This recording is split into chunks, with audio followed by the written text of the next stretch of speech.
Thank you lord. పరిశుద్ధుడైనటువంటి తండ్రి, మహోన్నతుడైన మా దేవానికి స్తోత్ర. నీ యొక్క ఆశ్చర్యమైన ప్రేమ, అత్యద్భుతమైన కృప మా అందరి పట్ల కూడా వాచ్యలేని స్తోత్ర. జగత్తు పునాది వేయబడుతుంటే ప్రేమ చేత మీరు మమ్మల్ని క్రీస్తులో ఏర్పాటు చేసుకున్నందుకు వందనాలు. ఏ ఉద్దేశంతో, ఏ ప్రణాళికతో, అవన్నీ ఏ ఆలోచన చొప్పున మేమందరం రక్షించబడ్డాము, ఆ ఆలోచనకు, ఆ ప్రణాళికకు, ఆ ఉద్దేశానికి చేరువవడానికి సహాయం దయచేయండి. మాకు కావలసినటువంటి బుద్ధిని, తెలివిని, జ్ఞానమును, వివేకమును, వివేచనను మీ పరిశుద్ధ లేఖనముల ద్వారా పొందుకోవడానికి సహాయం దయచేయమని వేడుకుంటున్నాను ప్రభు. నీ వాక్యం సత్యం అని తెలిసినప్పుడు, మా జీవితంలో అది అనుభవించుకోదగిన విషయం అని అర్థమైనప్పుడు, ప్రభా, నీ వాక్యానికి లొంగిపోయేటువంటి వినయము, విధేయత, తగ్గింపు కలిగినటువంటి మనస్సు ప్రభు, ఆలోచన మాకు సమృద్ధిగా దయచేయమని, మాకు పొలుగా ఉన్న వాటిని మా జీవితంలో అనుగ్రహింపచేయమని ప్రభా ఈ సమయాన్ని మీ చేతులకు అప్పగిస్తున్నాం. బోధిస్తున్నాను కూడా మీ కృపకు, మీ సత్యవాక్యానికి అప్పగించుకుంటూ మీ లేఖన కాంతిలో మేము అభివృద్ధి చెందడానికి సహాయం దయచున్నాం. యేసు దివ్యనామములో వేడుకొంచున్నాను పరలోక తండ్రి. ఆమేన్. కొలస్సీలకు రాసిన పత్రిక 1వ అధ్యాయం 28, 29 వచనాలు. మనకు లేఖనాలను నిజంగా నేర్చుకోవాలనుకుంటే ఒకే ఒక వచనం ద్వారా కూడా అనేకమైన విషయాలను మనం నేర్చుకోవచ్చు. సో బైబిల్ని మనం శ్రద్ధ పెడితే ఎలా ఉంటది, ఒక వచనం మీద కూడా శ్రద్ధ పెడితే ఒకే వచనం నుంచి మనం ఎన్ని విషయాలను మనం నేర్చుకోగలుగుతాం అనే దానికి ఇది ఒక నమూనా. అంటే మీకు కూడా అర్థం కావడానికి, మీరు నాయకులుగా ఎదుగుతున్న వాళ్ళు ఇది దృష్టిలో పెట్టుకోవాల్సిందిగా నేను ప్రేమతో మిమ్మల్ని బ్రతిమలాడుకుంటున్నాను.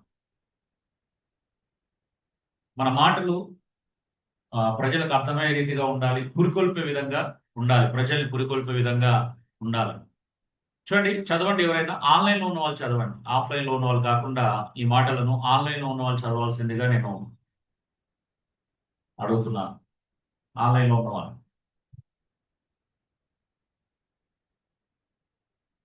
కొలస్సీలకు రాసిన పత్రిక 1వ అధ్యాయం 28, 29 వచనాలు. ప్రతి మనుషుని క్రీస్తునందు సంపూర్ణిగా చేసి ఆయన ఎదుట నిలవబెట్టవలనని సమస్త విధములైన జ్ఞానంతో మేము ప్రతి మనుషునికి బుద్ధి చెప్పుచు ప్రతి మనుషునికి బోధించుచు ఆయనను ప్రకటిస్తున్నాము. అందు నిమిత్తము నాలో బలముగా కార్యసిద్ధి కలగజేయు ఆయన క్రియాశక్తిని బట్టి నేను పోరాడుచు ప్రయాసపడుచున్నాను. Thank you.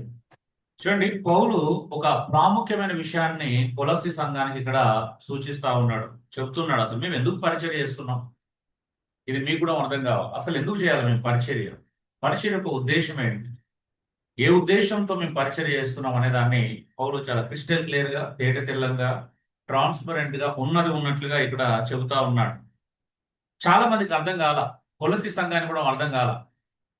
కొంతమంది ఏం చేస్తున్నారు అని అంటే, క్రీస్తుకు దైవత్వం లేదని నమ్ముతున్నారు, క్రీస్తుకి డివినిటీ లేదు అనే విషయాన్ని చేస్తున్నారు. అందుకే యేసు క్రీస్తు యొక్క దైవత్వాన్ని కొలస్సీ 1వ అధ్యాయంలో చాలా క్రిస్టల్ క్లియర్ గా వివరించాడు కదా.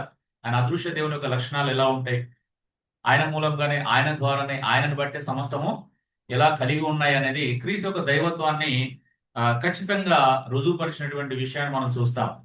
2వ అధ్యాయంకి వచ్చినప్పుడు అనేకమైనటువంటి విషయాల పట్ల క్రైస్తవులు, సంఘము ఆసక్తి కలిగి ఉంది. కొంతమందికి ఏమో ఏమి ఇష్టం అని అంటే ధర్మశాస్త్రవాదం ఇష్టం, లీగలిజం. కొంతమంది లీగలిజాన్ని అనుసరిస్తున్నారు. మరికొంతమంది ఏం చేస్తున్నారు అని అంటే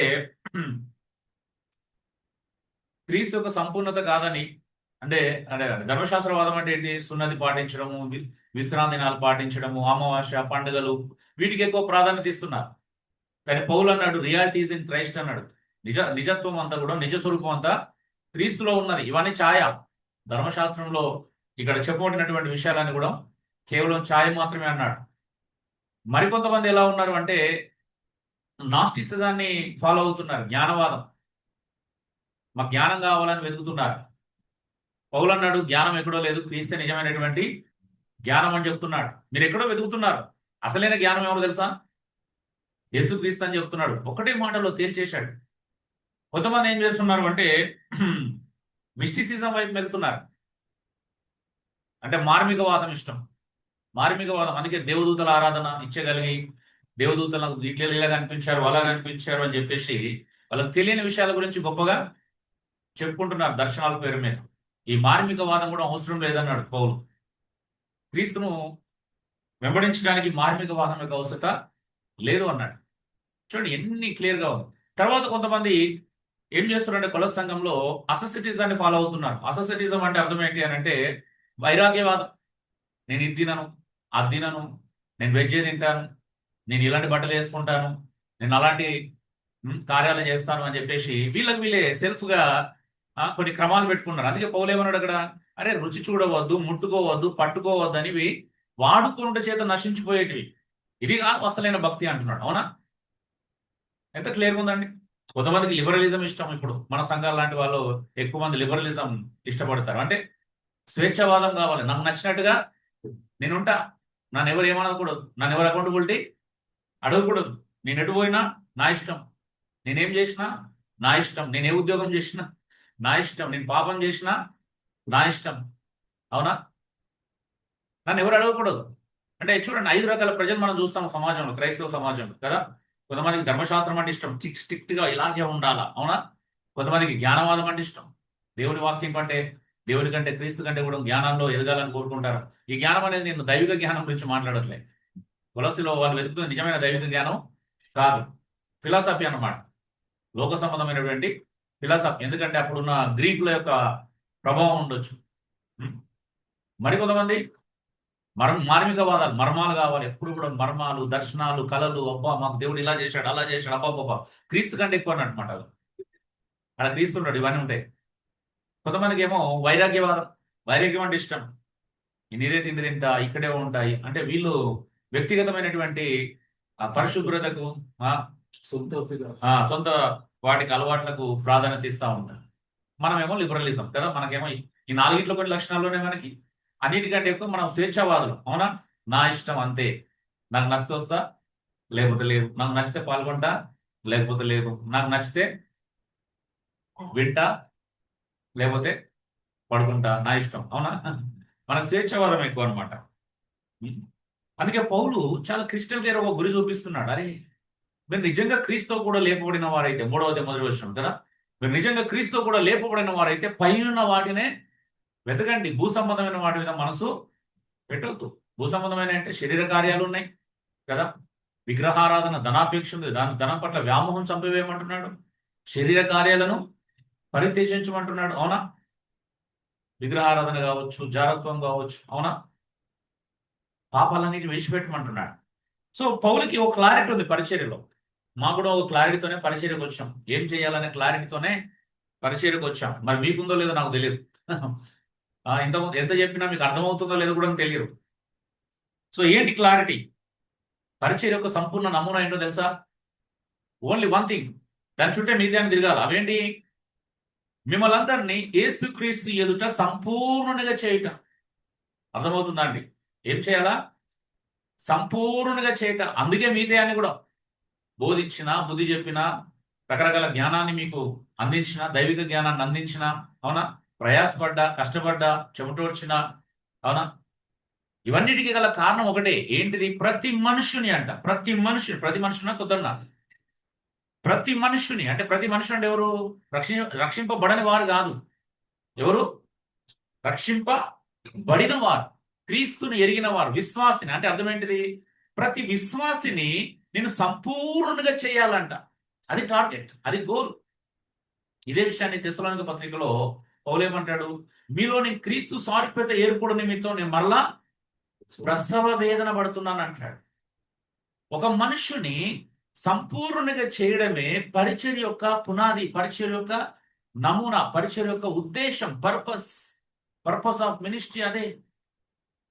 ఈవెన్ ఎఫెసీ పత్రిక 4వ అధ్యాయం 11 నుండి 13 వచనాలు కూడా పౌలు అదే చెప్తాడు.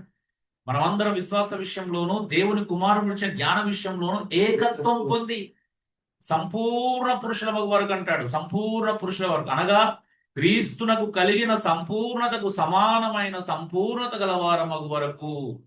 అంటే పరిచర్య యొక్క గోల్, పరిచర్య యొక్క ఉద్దేశం, పరిచర్య యొక్క లక్ష్యం ఏంటో తెలుసా? ప్రతి మనుషుని యేసుక్రీస్తునందు సంపూర్ణునిగా చేయడం. ఎలాంటి సంపూర్ణత అంటది? క్రీస్తునకు కలిగిన సమానత్వంలోకి, సమానమైనటువంటి సంపూర్ణతలోకి నడిపించడము పరిచర్య యొక్క ఉద్దేశం అండి. ఇది మీకు అర్థమైతేనే మా మాటలు మీరు అర్థం చేసుకోగలుగుతారు. ఇది మీకు అర్థమైతేనే మేము చెప్పే బోధకు మీరు లోబడగలుగుతారు. మీరు ఇంకా లోబడట్లేదు అంటే మీకు అర్థము కాలేదని.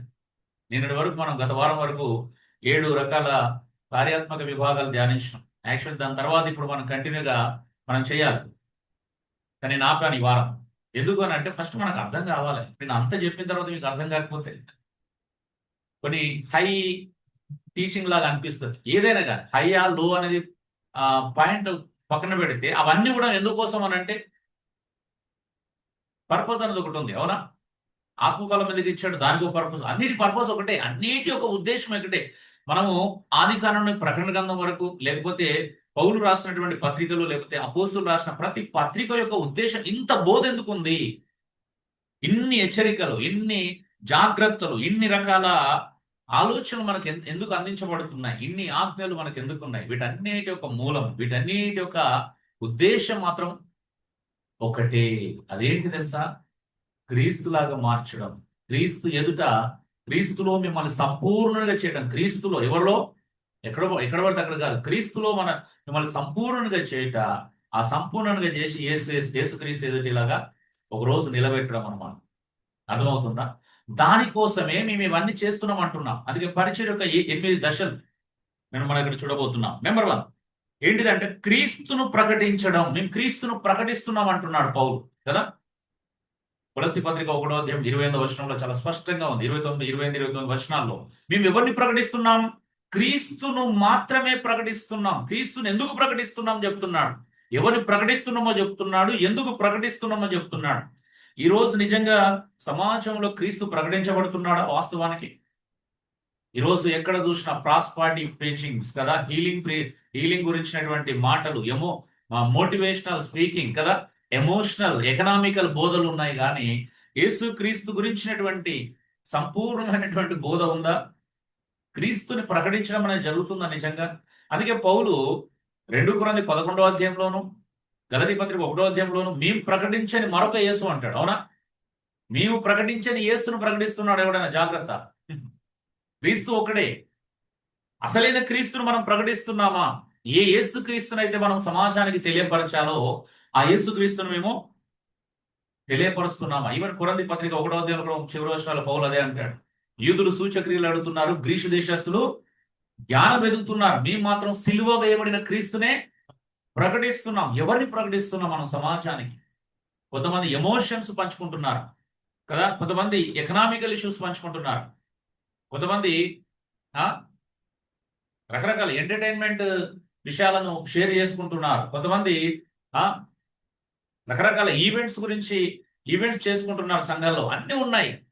కానీ నిన్ను ఎడిఫికేషన్ లోకి నడిపించేటువంటి, అభివృద్ధి పదంలోకి నడిపించేటువంటి క్రీస్తు ప్రకటించబడుతున్నాడు. అందుకే ఈరోజు మనలో పొదువుగా ఉన్నది ఏదైనా ఉంది అని అంటే క్రీస్తు యొక్క స్వారూప్యత. అవునా? మేబీ మీకు ఉద్యోగాలు ఉండొచ్చు, డబ్బులు పొదవలేకపోయి ఉండొచ్చు, మీకు ఇంట్లో అన్ని సమృద్ధిగా తినడానికి ఉండొచ్చు, అవునా? మీకు మంచి ప్రయాణ సాధనాలు ఉండొచ్చు, అన్నీ ఉన్నాయి. మరి ఏది తక్కువ ఉంది మీలో? క్రీస్తు కనిపించట్లే. ఎవరైతే చూడాలో, ఎవరైతే కనిపించాలో ఆ వ్యక్తి కనిపించట్లే మనలో. క్రీస్తును మనం చూడలేకపోతున్నాం. అవునా? అందుకే పౌలు అంటున్నాడు, క్రీస్తుని ప్రకటిస్తున్నాను.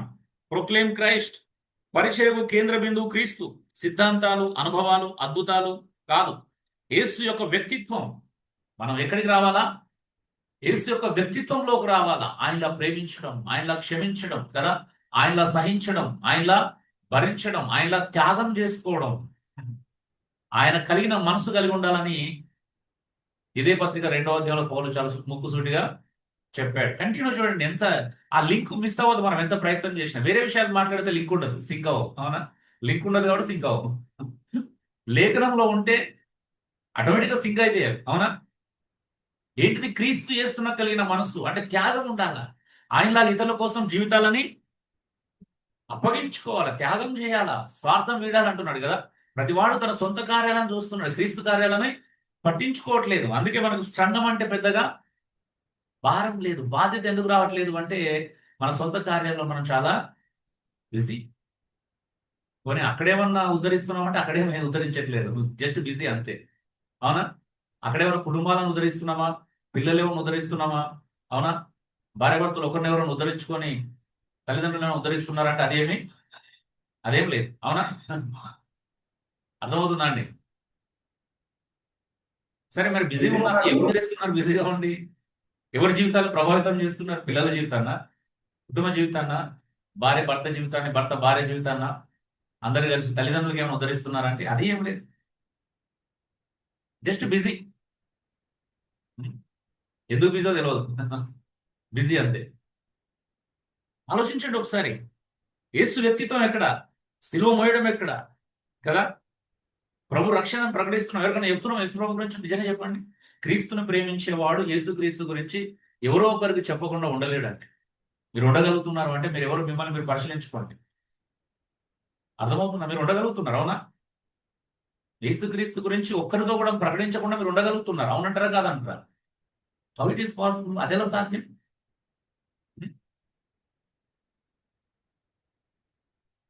అర్థమవుతుందా మీకు? ఎక్కడున్నాం మనం? మన స్టేటస్ ఏంటి? మనం ఏ స్థితిలో ఉన్నాం? ఏ కండిషన్ లో ఉన్నాం? మీకు నచ్చింది మీరు చెప్పకుండా ఉండగలుగుతారా అండి? ఏదైనా కావచ్చు. అవునా?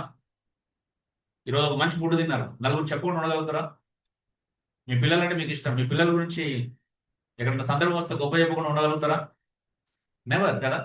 మీ భార్య గురించో మీ భర్త గురించో మీరు ఎక్కడైనా అవకాశం దొరికితే మాట్లాడకుండా ఉండగలుగుతారా? మీరు కంట్రోల్ కాగలుగుతారా? నో.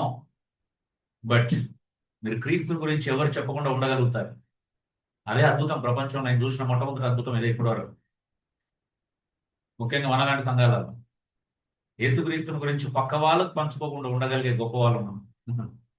అదే నాకు అర్థం కావట్లేదు ఎందుకు అంటే, అది నీ ఆత్మీయ స్థితిని తెలుపుతుంది. అవునా? నువ్వు ఎక్కడున్నావు? ఒకప్పుడు ఎలా ఉన్నావు ఒకసారి పరిశీలించుకో.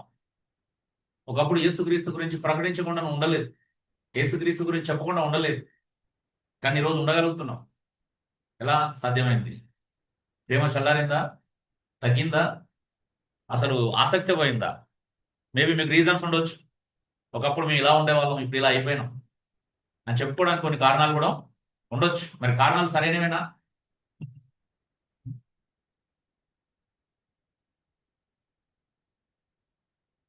అసలు చూపిస్తున్నాం ఆ క్రీస్తుని, ప్రకటిస్తున్నాం ఏదో రకంగా. ప్రకటించడం అంటే వర్బల్ గా, నాన్ వర్బల్ గా, రెండు రకాలు మనం ప్రకటించాలి. అవునా? మన బ్రతుకు ద్వారా ప్రకటించాలి, మన యొక్క ఔషధం బట్టి నోటి ద్వారా ప్రకటించాలి. ఎక్కడున్నాం ఆలోచించండి. మీరు ఇప్పుడు ఎంత గర్వించినా లోపల ఎన్ని అన్నా అనుకోండి, దీనికి మీరు జవాబు చెప్పలేదు. జస్ట్ మనం మౌనమే సమాధానం. ఇప్పుడు మౌనమే. అవునా? ఏమైపోతున్నాం? ఎటుపోతున్నాం? సంఘాలు ఎందుకు బలహీనమవుతున్నాయండి? సంఘం మౌనంగా ఉంటే సంఘం బలహీన పడిపోతుంది. అవునా? నిజమే కదా. సంఘము ఆధ్యాత్మికంగా బలహీన పడిపోతుంది. ఈవెన్ సంఖ్యాపరం కూడా తగ్గుతుంది సంఘం మౌనంగా ఉంటే. మీరు మౌనంగా ఉండడానికి మన సంఘం కారణం అంటే, మనం మౌనంగా ఉన్న మన సంఘ ఎదుగుదలకు ఎంత ఆటంకంగా ఉందో మీరు ఎప్పుడైనా ఆలోచించారా? మీ మౌనము ఎంతో ప్రమాదకరమైనది. క్రీస్తును ప్రకటించడం, యేసుక్రీస్తును ప్రకటించండి. వీలైనంత మటు, సాధ్యమైనంత మటు పంచుకోవాలి. బోధన పంచుకోండి. ఆచారాలలో అసత్యంలో మగ్గుతున్న వారికి ఈ సత్యబోధన పంచుకోవాలి కదా. యేసుక్రీస్తుని ఎరగని వారికి సువార్తను పంచుకో. రెండోది అడ్మానిష్, బుద్ధి చెప్పండి. మా ఉద్దేశం ఏంటి అంటే బుద్ధి చెప్పడం. చాలా మందికి నచ్చింది ఏంటి? బుద్ధి చెప్పడమే నచ్చదు. అవునా? అన్ని నచ్చుతాయి. ఎప్పుడు శభాషణాలు. అవునా? ఏం చేసినా శభాషణాలు. పాపం చేసినా పర్వాలేదు, మన ప్రభు మంచివాడు అని చెప్పాలి. అవునా? పర్వాలేదని చెప్పొచ్చా? అందరం అందరం బలహీనమే. చేయండి ఎవరు? అవునా? ఎవరు మంచిగా ఉన్నారు చెప్పండి. పక్కలో చూపించాలి మన బలహీనతలు కవర్ చేసుకోవడానికి. ఏమంటారు? పక్కలో అడ్డుపెట్టుకున్నాం అనుకో, మన బలహీనతలు ఈజీగా సమర్థించుకోవచ్చు. ఏమంటారు? అదేనా పాపాన్ని ఎత్తి చూపడం జరుగుతుందా? బుద్ధి చెప్పడం అంటే పాపాన్ని ఎత్తి చూపించండి. ఓ క్రైస్తవుడు ఎక్కడ తప్పిపోతున్నాడు, పాపం అంటే ఏంటిది, ఎక్కడ పాపం చేస్తున్నాడు, పాపాన్ని ఏం చేయాలా? ఎత్తి చూపాలా. ఈరోజు నిజంగా ఉందా? అసలు ఎక్కడ పాపం అనే ప్రస్తావన కనిపిస్తుందా మీకు? ఎక్కడన్నా కనిపిస్తే ప్రసంగాలు ఒక్కసారి ఆన్లైన్లోకి వెళ్ళండి. ఎక్కడన్నా చెప్తారా? పాపం గురించి మాట్లాడతారా? ఎవరు మాట్లాడారు? పాపము, పరిశుద్ధత యొక్క విలువలు పోయినాయి. ఉం? పశ్చాత్తాపాన్ని పిలవాలి. తప్పు చేసిన వాళ్ళని ఎక్కడికి పిలవాలా? పశ్చాత్తాపాన్ని పిలవాలి. ఆధ్యాత్మిక ప్రమాదంలో హెచ్చరించాలి. నువ్వు ఆధ్యాత్మికంగా ఎంత నష్టపోతున్నావు, ఆధ్యాత్మికంగా ఎంత ప్రమాదంలో ఉన్నావు హెచ్చరించబడాలి. అందుకే మనం ఇప్పుడు ప్రతి బోధలో అది కనిపిస్తుంది. 7 కార్యాత్మక విభాగం నేర్చుకున్నాం అంటే ఏం నేర్చుకున్నావు నాకు తెలియదు ఇప్పటివరకు. మరి ఏం అనుభవించుకున్నామో కూడా చాలా మందిలో తెలియదు. ఎక్కడికి వెళ్ళాలి, ఎక్కడి నుంచి ఎటు ప్రయాణం చేస్తున్నాం, ఏ ఏరియాలో ఎలా ఉన్నాం అంతా క్లియర్ గా చూడడం జరిగింది. ఉం? ఇది విమర్శ కాదు, ప్రేమతో చేసే దిద్దుబాటు. బుద్ధి చెప్పడం అనేది విమర్శ కాదు. నువ్వు అలా ఉన్నావని చెప్పడం అది విమర్శ కాదు. దాన్ని సరిదిద్దడం అంటావు. నువ్వు ఇలా ఉన్నావు వాటి ఇలా మారు. అవునా? నువ్వు విశాల మార్గంలో ఉన్నావు రా, ఇరుకు మార్గంలోకి రాని పిలవడం, నువ్వు ఎక్కడున్నావు చూపించడం. అవునా? నువ్వు స్వేచ్ఛావాదాన్ని బాగా దుర్వినియోగం చేసుకుంటున్నావు రా, క్రీస్తులో ఉన్న నిజమైన స్వేచ్ఛను అనుభవించు. నిజమైన స్వేచ్ఛ క్రీస్తులో ఉంది, లోకంలో లేదు, సమాజంలో లేదు. సమాజంలో నువ్వు స్వేచ్ఛ అనుకునేది, లోకంలో నువ్వు స్వేచ్ఛ అనుకునేది అది ఎక్కడో ఒక దానికి బానిసగా మారుస్తుంది. అవునా? కానీ క్రీస్తులో ఎవడు బానిస కాలేడు. క్రీస్తుకు బానిస అయిన వాడు నిజమైన స్వేచ్ఛను అనుభవించగలుగుతాడు. కానీ లోకంలో నువ్వు దేనికైనా బానిస అయినది బానిసత్వమే. కానీ క్రీస్తుకు బానిసైన వాడు, దాసుడైన వాడు దేనికి దాసుడు కాలేడు. నిజమైన స్వేచ్ఛను అనుభవిస్తాడు. అపోస్తులను చూడండి, వాళ్ళు క్రీస్తు దాసులే, కానీ దేనికి బానిసలు కాదు. అందుకే క్రీస్తుకు దాసుడైన వాడు దేనికి దాసుడు కాలేడు. క్రీస్తు దాసత్వంలో నిజమైన స్వేచ్ఛ ఉంది. నువ్వు లోకంలో స్వేచ్ఛను వెతుక్కున్నావు అనుకో, అదే నిన్ను బానిసగా మార్చుతుంది. ఏదైనా కావచ్చు, ఫుడ్ కావచ్చు, ఎంటర్టైన్మెంట్ కావచ్చు, మొబైల్ కావచ్చు, ఏదైనా కావచ్చు. అవునా? సోషల్ మీడియా కావచ్చు. అవునా? ఏదైనా ఒకటి బానిసవు. అక్కడ నీకు స్వేచ్ఛ ఉందనుకుంటే పొరపాటే. నీ వల్ల కాదు. నీ మొబైల్ స్విచ్ ఆఫ్ చేసుకోవడం కూడా నీకు రాదు. అవునా? నువ్వు చేయలేవు అనుకున్నప్పుడు. అవునంటారా కాదంటారా? నువ్వు అనుకున్నప్పుడు నీ మొబైల్ స్విచ్ ఆఫ్ చేయగలుగుతావా? నీ వల్ల కాదు. నువ్వు బానిసవు అయిపోయినావు. మనం బానిసలో.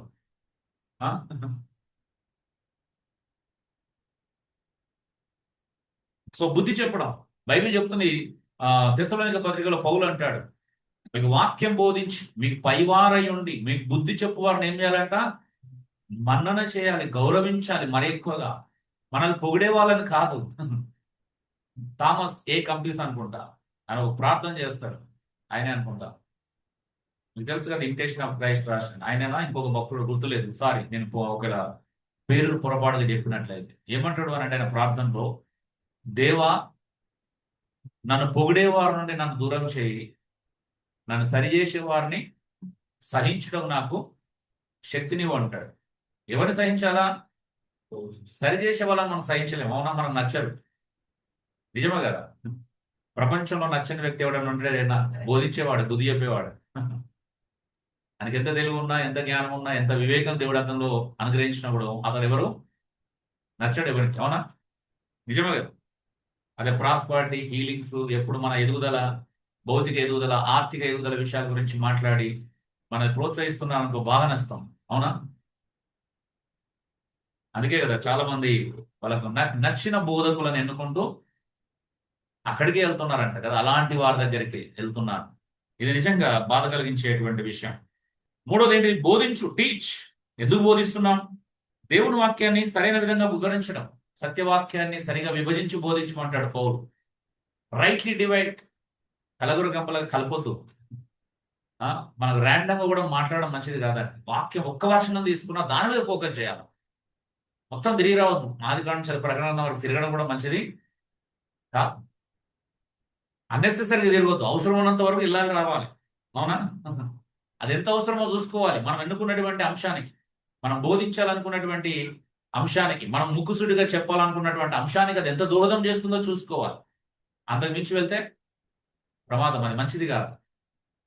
చెప్పాలనుకున్న మాటను ముక్కుసూటిగా చెప్పాలా, అలా ఇలా తిరగకుండా చెప్పకూడదు. అవునా? స్ట్రేట్ ఫార్వర్డ్గా చెప్పండి. బోధించడంలో, బుద్ధి చెప్పడంలో, టీచింగ్ అనేది స్ట్రేట్ ఫార్వర్డ్గానే ఉంటుంది. అవునా? తిరగదు. అది జిగ్జాగ్ ఉండదు. బోధలో ఉంటుందా? చూడండి, ఏ పత్రిక నాకు చదవండి. పౌలు చెప్పాలనుకున్నా, పేతురు చెప్పాలనుకున్నా, యూదా చెప్పాలనుకున్నా, ఎవరు యాకోబు చెప్పాలనుకున్నా ముక్కుసుడిగా చెప్పారు, లేదా జిగ్జాగ్ తిరగకుండా చెప్పారా? స్ట్రేట్ ఫార్వర్డ్ ఉంది. బైబిలే మనల్ని నేర్పిస్తుంది. బైబిలే మనకు మంచి ట్రైనింగ్ ఇస్తుంది. అవునా? మన ట్రైనర్గా మార్చేది ఎవరు? బైబిలే. అరే బైబిల్ ముక్కుసూటిగానే ఉంది, మనం ఎందుకు వంకర తిరుగుతున్నాం? సో టీచ్ రైట్లీ, సరైనటువంటి విధంగా వివరించాలి, బోధించాలి. ఉం? సత్యాన్ని అర్థమయ్యేలా చెప్పడం, బోధించడం అంటే అమ్మాయి నేను ఈరోజు గంట సేపు మాట్లాడని చెప్పుకోవడం కోసం కాదు. నేను ఈ గంట సేపులో సత్యాన్ని ఉన్నట్టుగా అర్థమయ్యేలా చెప్పినామా లేదనేది పాయింట్. అవునా? అర్థవంతంగా చెప్పినామా లేదా అనేది విషయం. నేను ఎంతసేపు బోధించడానికి కదా అమ్మాయి ఈరోజు నా అరగంట మాట్లాడి, కొత్త వాళ్ళకి ఎలా ఉంటుంది 15 నిమిషాలు, మా అమ్మ గ్రేట్, నేను 15 నిమిషాలు మాట్లాడాను, అది కాదు ఇంపార్టెంట్. నా 15 నిమిషాలు ఒక్క విషయం అన్నా సరిగా చెప్పినవా, ఒక్కటన్నా అర్థమయ్యేలా చెప్పినవా? ఉం? విశ్వాసని ఎదగనివ్వడం. టీచింగ్ అంటే ఏంటి? విశ్వాసని ఆధ్యాత్మికంగా ఎదగనివ్వడం గురించి ఉంటుంది. అవునా? ఆధ్యాత్మిక ఎదనివ్వాలి, క్రీస్తుకు దగ్గర కావాలి, క్రీస్తు పట్ల నమ్మకస్తులుగా మారాలి, క్రీస్తు ప్రేమకు దాసులు కావాలి. ఆమె అది జరగట్లేదు అని అంటే మీరన్నా సరిగా లేరు, నేనన్నా సరిగా లేరు అన్న. అయితే నేను సరిగా బోధించినా మీరు మారట్లేదు అంటే మీ ప్రాబ్లం. మీరు మారాలనుకుంటున్నారు కానీ నేనే సరిగా బోధించట్లేదు అంటే అది నా ప్రాబ్లం. మనకి తెలవాలి ఇప్పుడు ఏం జరుగుతుందని. సో ఎవరు వారు మనం పరిశీలించుకోవాలి. ఉం? సో బుద్ధి చెప్పడం అనేది తప్పును సరి చేస్తుంది, బోధించడం సత్యాన్ని నిర్మిస్తుంది. బుద్ధి అనేది తప్పును ఏం చేస్తుంది? సరిదిద్దుతుంది. బోధ ఏం చేస్తుంది? సత్యంలో నిర్మిస్తుంది. నేను కడుతుంది సత్యంలో. అందుకే రెండు అవసరం. అది అనేక సందర్భాలు మీరు చూడండి, బుద్ధి చెప్పడం, బోధించడం అనే రెండు పక్కపక్కనే ఉంటాయి. అవునా? ఇదే కొలసి 3:16 కూడా అంటాడు, మనమందరం కీర్తనలతోనూ ఆత్మ సంబంధన పద్యములతోనూ ఒకనొకడు బోధించుచు బుద్ధి చెప్పుకోవడం. కొత్త నిబంధన ప్రజలకు అర్థం కాని విషయం ఏంటంటే, అసలు ఒక పాట పాడినా, ఒక కీర్తన పాడినా, ఒక పద్యం చెప్పినా బోధ కలిగే విధంగా ఉండాలి, బుద్ధి చెప్పే విధంగా ఉండాలి. ఇంకా మన మైండ్ సెట్ పోవాలి, పాటలు అనేది ఆరాధన కాదు. ఆ మైండ్ సెట్ పోవాలి. పాడితేనే ఆరాధన అనుకునే భ్రమ నుంచి ప్రజలు విడిపించాలి. పాట పాడినంత మాత్రాన దేవుని ఆరాధించినట్టు కాదు. ఆరాధన యొక్క పరిభాష జీవితానికి సంబంధించింది. Life style. Worship is nothing but A life style. ప్రజలకు లైఫ్ స్టైల్ నేర్పించట్లే. ఆదివారం 4 పాటలు పాడితే ఆరాధించినట్టే భ్రమలో ఉంచుతున్నాం మనం. అందుకే ఆ పరిభాషను వినియోగించకపోవడం మంచిదంట. నేను ఆరాధననే, రండి మనం ఆరాధన చేద్దామని వినియోగించొద్దు పరిభాష. ఎందుకు అంటున్నాను, అది అర్థం కావాలి ఫస్ట్, అందులోకి వెళ్ళి బయటికి రావాలా. అర్థమైతే తప్పులేదు, అర్థవంతంగా వాడితే తప్పులేదు పదాలని. అర్థరహితంగా వాడితేనే సమస్య. రోమపత్రిక 12:1 చాలా క్రిస్టల్గా చెప్పాం. దిస్ ఈజ్ ట్రూ వర్షిప్ అంటారు కదా. వర్షిప్ అంటే ఏంటి? సజీవ యాగంగా నీ శరీరంలో సమర్పించుకొని ఆయన పరిపూర్ణమైనటువంటి, అనుకూలమైనటువంటి, సంపూర్ణమైన చిత్తాన్ని నెరవేర్చే విధంగా రూపాంతరం చెందడమే ట్రూ వర్షిప్, నిజమైన ఆరాధన. నువ్వు రూపాంతరం చెందకుండా పాటలు పాడితే అది అప్పటికి ఆరాధన కాదు. ఆరాధనలో పాట అనేది ఒక స్తుతించడానికి ఒక భాగం. కానీ కొత్త నిబంధనలో పాటలు, కీర్తనలు ఒక ప్రాముఖ్యమైన ఉద్దేశాన్ని ముక్కుసూటిగా చెబుతున్నాయి. ఈవెన్ పాట ద్వారా కూడా బోధ కలగాలి. పాట ద్వారా కూడా ఏం కలగాల? బుద్ధి కలగాల, గుండెలు గుచ్చుకోవాలి. అవునా? ఆదరణ కలగవచ్చు, ఏదైనా కలగాలి. హెచ్చరిక మాత్రం అందాలి ప్రజలకు. ఎగ్జాంపుల్ కొన్ని పాటలు అలా ఉంటాయి. గతకాలమందే యేసురాక జరిగి ఉంటే నీ స్థితి ఏమోను, ఆస్తేమోను, సంస్థేమోను, సంఘమేమోను గమనించినావా ఎప్పుడైనా?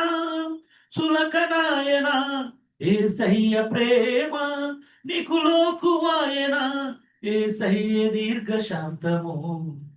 మనం పట్టించుకుంటున్నాం ఇవన్నీ. ఏం జరుగుతుంది ఒకసారి ఊహించండి. నిజంగా గత కాలం మంది యేసులాగా జరిగి ఉంటుంది, మన పరిస్థితి ఏంటి? మన స్థితి ఎలా ఉంటుంది?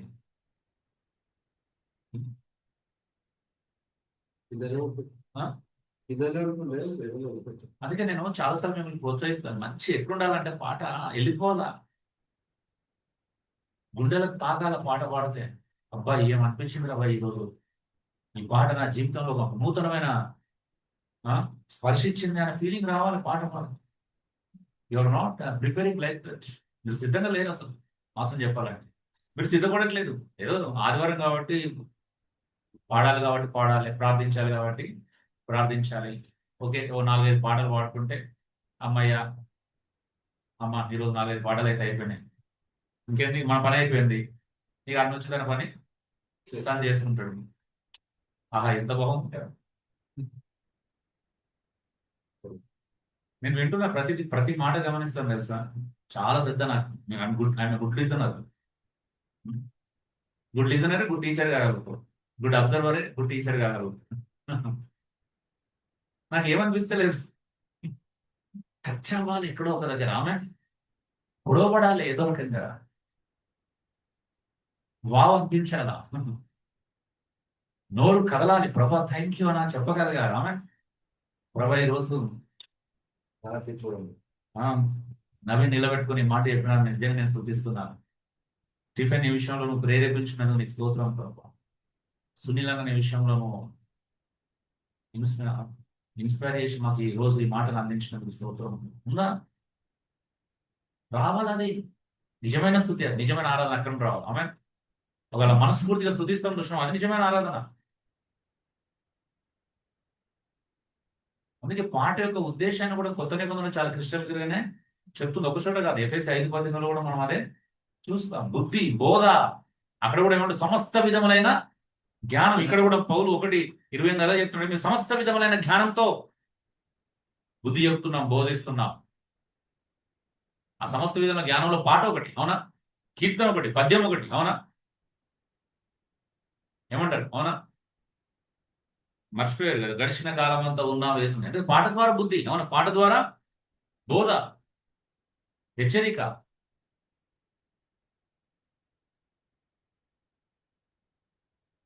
సో బోధించడం. 4వది జ్ఞానంతో అన్వయించుకో, అప్లై విజ్డమ్.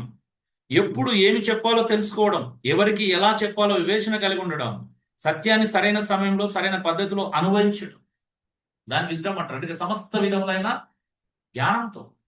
కొన్నిసార్లు నా గంట ప్రసంగం కంటే ఒక పాటనే ప్రభావితంగా అనిపిస్తుంది అన్నప్పుడు ఆ పాటనే వాడాలి. ఆమె కొన్నిసార్లు గంట కంటే నేను ఒక్క విషయాన్ని ముక్కుసూటిగా చెప్పడమే ప్రజలకు మేలు చేస్తుంది అనుకున్నప్పుడు ఒక్క విషయాన్ని చెప్పండి ముక్కుసూటిగా. ఏమంటారు? సో ఏదైనా కానీ ఒక్కటి స్ట్రేట్ ఫార్వర్డ్ గా మాట్లాడుకుందాం. ఇది ఈ రోజు మన పరిస్థితి, ఇది మనం ఇక్కడి నుంచి నేర్చుకుందాం. ఒకవేళ మనలో ఎవరైనా అలా ఉంటే మార్చుకుందాం అని చెప్పగలగాలి. ఓకే, సో నాలెడ్జ్ అంటే ఒక సమాచారం కదా, ఇన్ఫర్మేషన్. విజ్డమ్ అంటే ఏంటిది? ఆ సమాచారాన్ని సరైన విధంగా ఉపయోగించడం. అర్థమవుతుంది? అప్లికేషన్. విజ్డమ్ అనేది అప్లికేషన్. ఒక రకంగా నాకు ఎంతో తెలిసినప్పటికీ నాకు తెలిసింది రైట్ టైంలో సరైన సమయంలో సరైన ప్రజలకు అందిస్తున్నానా లేదా అనేది ఇంపార్టెంట్. రాత్రంతా అదే ప్రార్థన చేసుకుంటూ పడుకున్నాం, ప్రభా నేను రేపు ఏం మాట్లాడాలి, ఎన్నో ఉన్నాయి చెప్పడానికి. తెలుసా, నేను ఈ వారంలో 6 మెసేజ్ సిద్ధపడ్డాను, రోజు ఒకటి. ఇది 6వది. ఈరోజు ఒకటి అనుకోలేదు నేను ఈరోజు ప్రిపేర్ అవుతాను. 6 మెసేజ్ సిద్ధపడ్డాను ఈ వారం. హాస్పిటల్లో ఉన్నప్పుడు 5 నిన్నటి దినమ్మా. అంటే ముందు రోజు రాత్రి 3, తెల్లారు లేవగానే ఒక 2. అంటే ఆలోచిస్తున్నాం ప్రజలకు ఏమి ఇవ్వాలి, ఎలా ఇస్తే బాగుంటుంది. 1:30 అయింది. నేను 3 మెసేజ్లు రాత్రి సిద్ధపడి పడుకునేసరికి మొన్నటి దినం ఫ్రైడే నైట్. మళ్ళీ తెల్లారితే నిద్రపడలా. అంటే తెల్లారి 7 గంటలు లేచి మళ్ళీ 2 మెసేజ్లు ధ్యానించి ప్రభు దగ్గర ప్రార్థన చేసుకొని మళ్ళీ హాస్పిటల్కి వెళ్ళాను. సో అంటే మనం ఏదో ఇవ్వాలనుకుంటాం ప్రజలకి, ఖాళీ ఉండలేము. ఇప్పుడు ఈ 6 చెప్పాలంటే నాకు చాలా కావాలి టైం. ఈ 6లోపు నెక్స్ట్ వీక్ మళ్ళీ ఒక 5-6 రెడీ అవుతాయి. అట్లా నా దగ్గర ఇప్పుడు 100 ఉన్నాయి. అంటే ఏమని చెప్పాలి, చాలా ఉన్నాయి బోధించడానికి. సో సరైన సమయంలో మనము ఇన్ఫర్మేషన్, నాలెడ్జ్ని సరైన సమయంలో పంచుకోవడమే wisdom. So dear brothers and sisters, అందుకే విజ్డమ్ అనేది దేనికి సంబంధించింది? అనుభవించుకోవడానికి సంబంధించింది. మీకు ఇస్తున్నది మీరు అనుభవించుకోలేదనుకో ప్రయోజనం ఏంటి? మనం ఇలా ఉన్నాం అని గుర్తించి, ఆ గుర్తించినటువంటి వాక్యం ద్వారా హెచ్చరించబడినప్పుడు ఆ వాక్యాన్ని ఏం చేయాలా? నిజమే కదా, నేను ఇలా ఉన్నాను అని అనుభవించుకోవాలా వద్దా? అనుభవించుకోవట్లేదు. 5వది పరిపక్వతకు నడిపించు, ద లా ఆఫ్ మెచ్యూరిటీ. క్రైస్తవ పరిచర్య యొక్క బోధ యొక్క ప్రాముఖ్యమైనటువంటి ఉద్దేశం ఏంటి అని అంటే పరిపక్వత, మెచ్యూరిటీ. అవునా? స్పిరిచువల్ మెచ్యూరిటీ సంపూర్ణంగా చేయడం, అదే పరిపక్వతలోకి నడిపించడం. ఈరోజు స్పిరిచువల్ మెచ్యూరిటీ ఉందా మనకి? ఏది ఇంపార్టెంట్ కాదు. దేనికి విలువ ఇవ్వాలి, దేనికి విలువ ఇవ్వకూడదు, మన ప్రయారిటీస్. అవునా? ఏది ప్రైమరీ, ఏది సెకండరీ ఉన్నాయా? దేనికి మనం విలువ ఇవ్వాలి, దేనికి ప్రాధాన్యత ఇవ్వాలి? సో గ్రీక్ పదము ఇక్కడ టెలియోస్ అనే పదం వాడబడింది. అంటే పరిపక్వుడు, ఎదిగిన వాడు అని అర్థం. క్రైస్తవుడు దినదినం ఎక్కడెదగాల? పరిపక్వతలోకి ఎదగాలి, ఆధ్యాత్మికంగా ఎదగాలి. దాన్నే బైబిల్ ఎడిఫికేషన్ అంటుంది, క్షేమావృద్ధి కదా. సంఘ కూడిక యొక్క ప్రాథమికమైన ఉద్దేశం ఏంటిది? క్షేమావృద్ధి. నువ్వేం చేసినా క్షేమావృద్ధి కలగాల. మనం ఏం చేసినా క్షేమావృద్ధి కలగట్లేదంటే మన సహవాసం వల్ల ప్రయోజనము ఉండదు. ఎదగాలి ఒక మనిషి, ఆధ్యాత్మిక ఖచ్చితంగా వర్ధిల్లాలి. అది బోధ ద్వారా కావచ్చు, ఒక హెచ్చరిక.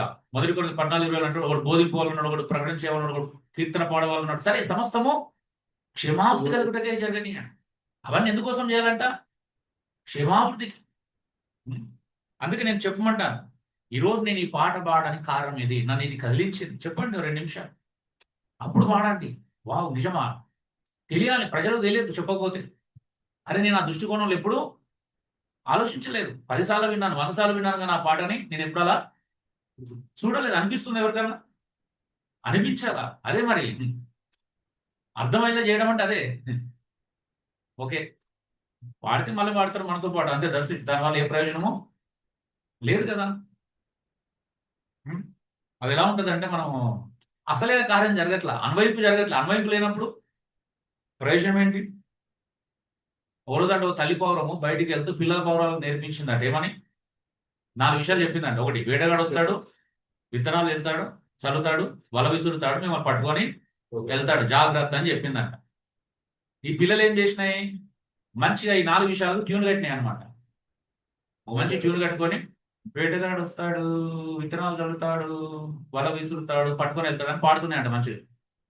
నిజంగా వేటగాడు వచ్చాడు, వాడిని చూసుకోవడం పాట పాడుతున్నాయి. వాడు విత్తనాలు కూడా వేశాడు, విత్తనాలు బుక్కుంటేనే తినుకుంటేనే ఇదే పాట పాడుతున్నాయి. వాడు వల వేశాడు, వలలో చిక్కుకొని కూడా ఇదే పాట పాడుతున్నాయి. మన అలవాటు అయిపోయింది. అవునా? మొత్తానికి అయితే పాడాలంటే అబ్బా, అది ఏం జరగని సెకండరీ. తల్లిపౌరం అదే నేను నేర్పించింది. జాగ్రత్త, హెచ్చరిక. జాగ్రత్త ఉందా? అవసరం లేదు కదా మనకి. ఏమంటారు? మాట్లాడరు ఏంటండి? జస్ట్ కంఠస్థం చేయాలి పాటలు, వాక్యాలు. మనకి ఎన్ని తెలుసు చెప్పుకుంటే సరిపోతుంది. ఏమో నాకు ఈ వాక్యం తెలుసు, ఆ వాక్యం తెలుసు. ఏమంటారు? ఎవరికి కావాలి? అట్లయితే రిఫరెన్స్ నీకంటే సాతానికి ఎక్కువ తెలుసు. ప్రయోజనం ఏంటి? అవునా? బైబిలే చెప్తుంది కదా. యాకోబు ఏమన్నాడు? వాక్యం మీరు కేవలం వినువారు మాత్రమై ఉండి దాని ప్రకారం ప్రవర్తింపకపోతే, విన్న వారికి వాక్యం ఏంటిదంట? నిష్ప్రయోజనం, మీకు యూజ్లెస్. ఎవరైతే దాని ప్రకారం జీవించలేదనుకో, ఎంత వాక్యం విన్నా ఏంటి? అది నిష్ప్రయోజనమే. అందుకే ట్యూన్లు కట్టి పాటలు వాక్యాలకు మంచిదే పాట పాడుకోవడం, అదొక జ్ఞానం. అయితే దాన్ని అనుభవించుకోకపోతే ప్రయోజనం లేదంటున్నా. అంతే కదా. మీరు ప్రొవిజన్ తెచ్చుకున్నారు, నెలకు సరిపోయే సరుకులన్నీ తెచ్చుకున్నారు, వాడుకోకుండా ఒక స్టోర్ రూమ్ లో మూలకు పెడితే ఏమైనా ప్రయోజనమా? మరి వాక్యం ప్రతి వారం వింటున్నాం, అప్లై చేసుకోకపోతే ఏమైనా ప్రయోజనం ఉంటుందా? అదే జరుగుతుంది ఇక్కడ. పెద్ద పొరపాటు, అన్నిటికంటే బిగ్గెస్ట్ సమస్య ఇది మనకి. మేజర్ సమస్య, ప్రధాన సమస్య ఏంటి తెలుసా? విని అన్వయించుకోకపోవడం. అర్థమైనా అన్వయించుకోకపోవడం ఎంతో ప్రమాదం. అర్థం కాకపోతే వేరే విషయం. అర్థం కాకపోతే మళ్ళీ చెప్తాం, అదేం ప్రాబ్లం కాదు. సో అందుకే పరిచర్య యొక్క లక్ష్యం శిష్యులుగా చేయడం, పరిపూర్ణమైన శిష్యులుగా. అవునా? యేసుప్రభువు ఏమన్నాడు? అదే కదా ఉద్దేశం. సమస్త జనులను శిష్యులుగా చేయడం. శిష్యులు ఎలా అవుతారు? నేను మీకు ఏ సంగతులను ఆజ్ఞాపించినో వాటన్నిటినీ గైకొన వాళ్ళని బోధించాలి. పాటించడం, అప్లికేషన్ ఉందా లేదా అండి బోధలో? శిష్యత్వం అంటే అనువైపు, కేవలం టీచింగ్ కాదు, ఇన్ఫర్మేషన్ కాదు, నాలెడ్జ్ కాదు, విజ్డమ్ అనువైపులోకి రావాలి. అందుకే అంటున్నాడు, అప్పుడే నువ్వు పరిపక్వతలోకి వస్తావు. Develop maturity. మా ఉద్దేశం అదే అండి. మీరు అర్థం చేసుకుంటలేరేమో అనిపిస్తుంది నాకైతే. ఉం? మిమ్మల్ని పరిపూర్ణులుగా చేయడం, క్రీస్తులో నిలబెట్టడం. యేసుక్రీస్తు వచ్చినప్పుడు మాలాంటను భుజం మీద చేసే శబాష్, బలా మంచి నమ్మకమైన దాసుడా, నేను చెప్పినట్టే చేశావు. నేనేం బోధించమంటే అదే బోధించావు. ఎందుకు బోధించమన్నాను అందుకే బోధించావు. వాళ్ళలో క్రీస్తు సారూప్యత, నా సారూప్యత చూడాలనే బోధించావు. నువ్వు పేరు కోసం, డబ్బుల కోసం, మరొక దానికోసం బోధించలేదు. అది చెప్పగలగాలి. అదే మా ప్రయాస, అదే మా ప్రయత్నం. ఆరోగ్యం సహకరించకపోయినా, పరిస్థితులు ఇంట్లో ఎలా ఉన్నా, ప్రయాస మాత్రం ఒకటే, మిమ్మల్ని సంపూర్ణంగా చేయడం. నిజమైన ప్రతి సేవకుడు ఇలాగే ఉంటాడు. నేను ఒక్కని కాదు, ప్రపంచవ్యాప్తంగా వేల మంది ఉన్నా అలాగే ఉంటారు. అలాంటి వాళ్ళే ఉంటారు, అలాగే ఉంటారు. వాళ్ళ గురి అదే ఉంటుంది. వాళ్ళ గురి తులసి 1:28-29. వాళ్ళ గురి ఎఫెసు పత్రిక 4:11 నుండి 13 వచనాలు. అంతకు దాటిపోరాదు. ఆ లక్ష్యాన్ని దాటారు. మిగతా వాళ్ళ గురి వేరుంటది. స్థలాలు సంపాదించుకోవాలి, ఆస్తులు సమకూర్చుకోవాలి కదా, రకరకాలుగా ఆనందాలు అనుభవించాలి, లగ్జరీస్ లైఫ్ అనుభవించాలి. అవునా? దానికి ప్రాస్పాటిని, హీలింగ్స్ ని, ఎమోషన్స్ ని, మోటివేషనల్ ప్రసంగాలను అడ్డుపెట్టుకోవాలి. అవునా?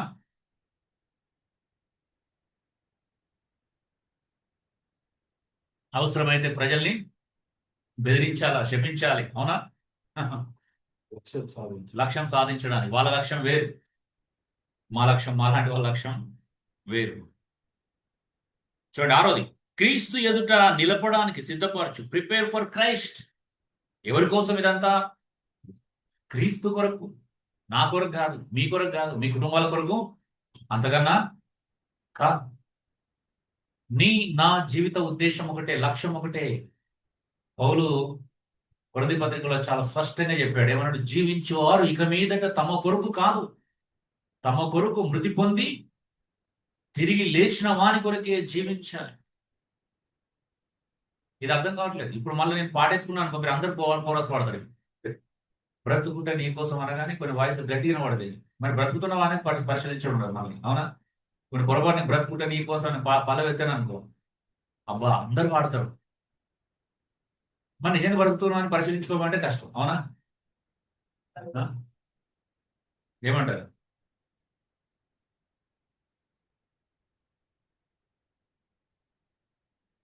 పరిపక్వత అంతిమ లక్ష్యం అండి. బోధ యొక్క అంతిమ లక్ష్యం ఏంటి? బుద్ధి చెప్పడంలో ఉద్దేశం ఏంటి? అన్నిటికీ ఒకటే అంతిమ లక్ష్యం. ఏంటిది?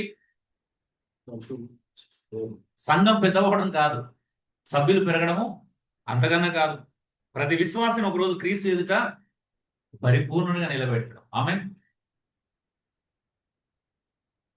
ప్రతి విశ్వాసం యేసుక్రీస్తు ఎదుట పరిపూర్ణంగా నిలబెట్టడం. క్రీస్తునకు కలిగిన సంపూర్ణతకి, సమానత్వంలోకి, సమానమైన సంపూర్ణతలోకి ఎదిగింప చేయడం. యేసుక్రీస్తును గినిచిన జ్ఞాన విషయంలో ఏకత్వంలోకి తీసుకురావటం. అవునా? ఒకే జ్ఞానం ఉండాలి మనందరికీ ఈశ్వరులు. అవునా? ఉందా ఇప్పుడు అది? పౌలు యొక్క లక్ష్యం ఏంటి తెలుసా? ఫిలిప్పుల రాష్ట్ర పత్రికలు చూస్తాం కదా, 3వ అధ్యాయంలో సమస్తాన్ని నష్టపరుచుకొని కదా, 3:6 వచనం నుంచి చూస్తాం. అతి శ్రేష్టమైన క్రీస్తు జ్ఞానమును సంపాదించుకోవడం నిమిత్తం అంటాడు. అతి శ్రేష్టమైన క్రీస్తు జ్ఞానం. ఆమె ఏం చేసి చెప్పండి నిజంగా క్రీస్తు జ్ఞానం కొరకు? రియల్లీ ఒకసారి ఆలోచించండి. ఏం పెట్టినా తక్కువే అండి ఈ యేసుక్రీస్తు జ్ఞానం కొరకు. నువ్వు ఎంత త్యాగం చేసినా తక్కువే. నువ్వు ఎన్ని అలాంటి జ్ఞానం సంపాదించుకోవడానికి ఎన్ని కిలోమీటర్లు ప్రయాణం చేసినా తక్కువే. నువ్వు ఎంత ఖర్చు పెట్టినా తక్కువే. ఆదివారం పూట. అవునా? నిజం చెప్తున్నా, నాటే జోక్. మేము దానికోసమే ప్రయాసపడ్డామండి. నిజంగా చెప్తున్నాను. దేవుడు కృపణిచ్చాడు. ఆయన జ్ఞానం, అతి శ్రేష్టమైన క్రీస్తు జ్ఞానం సంపాదించుకున్నాను. అందుకే వెనుకున్నవి మరిచి నేను ముందున్న దానికోసమే పరిగెడుతున్నాను. అతి శ్రేష్టమైందంట జ్ఞానం. ఎవరి జ్ఞానం? యేసుక్రీస్తుని గురించిన జ్ఞానం. మరి అది సంపాదించుకుంటున్నామా?